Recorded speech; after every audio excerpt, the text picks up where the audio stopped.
So friends, जैसे कि आप सभी लोगों को पता है कि मुझे डायबिटीज़ हो गया है और डॉक्टर ने मुझे खाने पीने के लिए मना कर दिया गया है। फालतू की चीज़ें मुझे नहीं खाना है। जैसे कि मैं कभी भी चिकन बना के खा लेती थी, कभी भी चिकन मंगा के खा लेती थी, कभी भी मेरा कुछ भी मन करता था मैं ऑर्डर कर लेती थी।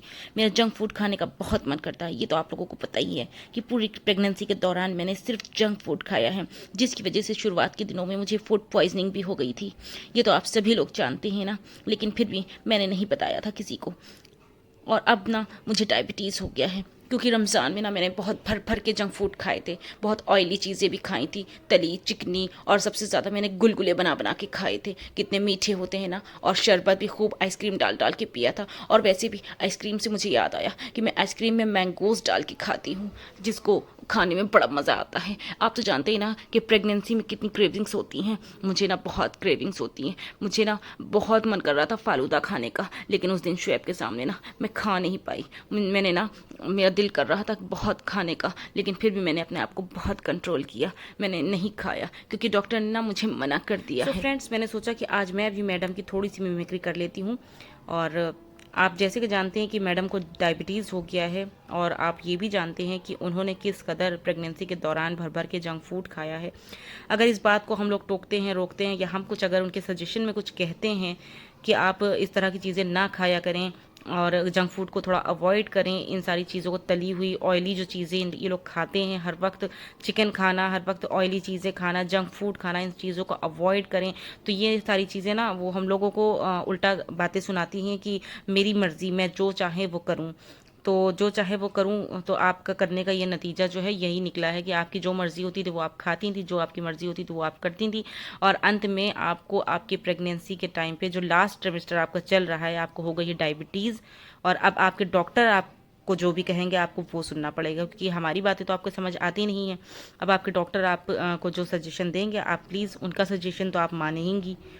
अच्छा, एक चीज़ और है जो मुझे बिल्कुल समझ नहीं आती है कि एक ही बिल्डिंग में सब रहते हैं, ऊपर नीचे, ऊपर मैडम रहती हैं, नीचे सास रहती हैं, पूरी फैमिली रहती है सास की, साथ में उनकी बहनें भी आ जाती हैं, वो भी रहती हैं। तो इतने घर में बड़े होने के बावजूद भी मैडम को कोई भी बताने वाला, कोई भी सिखाने वाला नहीं है कि प्रेगनेंसी के टाइम पे क्या उन्हें खाना चाहिए, क्या नहीं खाना चाहिए।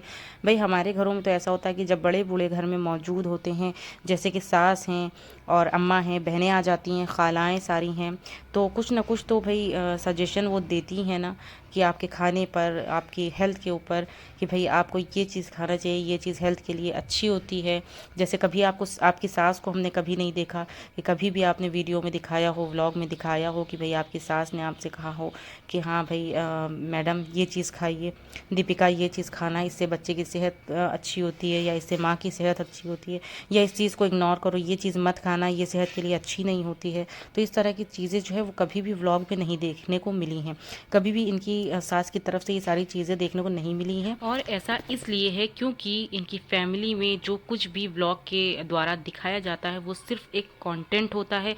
रियल लाइफ में इन्हें एक दूसरे से, एक दूसरे की चीज़ों से, ज़रूरतों से कोई भी मतलब नहीं होता है। क्या खा रही हो, क्या पहन रही हो, कैसी चीज़ें खाना चाहिए, कैसी चीज़ें नहीं खाना चाहिए, ड्यूरिंग प्रेगनेंसी में क्या चीज़ों की ज़रूरत पड़ती है, कैसे आपको अपना ख्याल रखना है, कोई बताने वाला नहीं है, कोई सिखाने वाला नहीं है कुछ। वो इसलिए क्योंकि सिर्फ और सिर्फ रियल लाइफ में इनको अपनी ज़रूरतों से, अपने ख्वाहिशातों से और अपनी चीज़ों से मतलब रखते हैं ये लोग।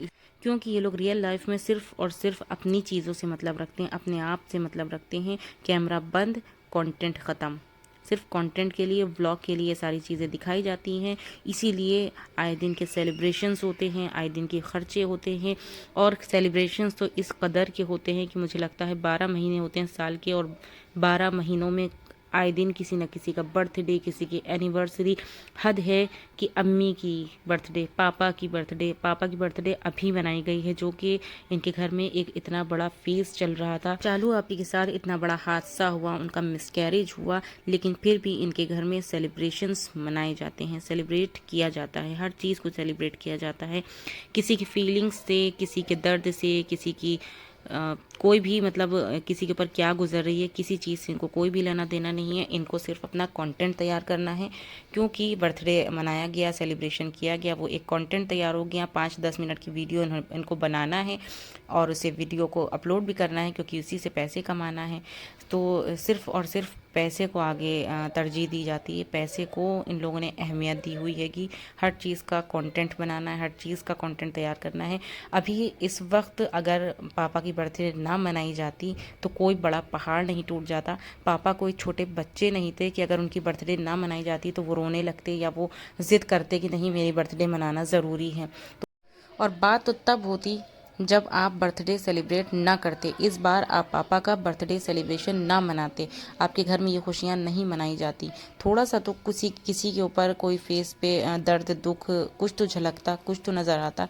किसी पे कोई भी दर्द कोई भी दुख नज़र नहीं आ रहा था सिवाय एक चालू आपी के, क्योंकि वो उसका अपना दर्द था। उसके ऊपर तो जाहिर सी बात है कि दिखाई देगा, क्योंकि जो जिस दर्द से गुजरता है उसको ही पता होता है।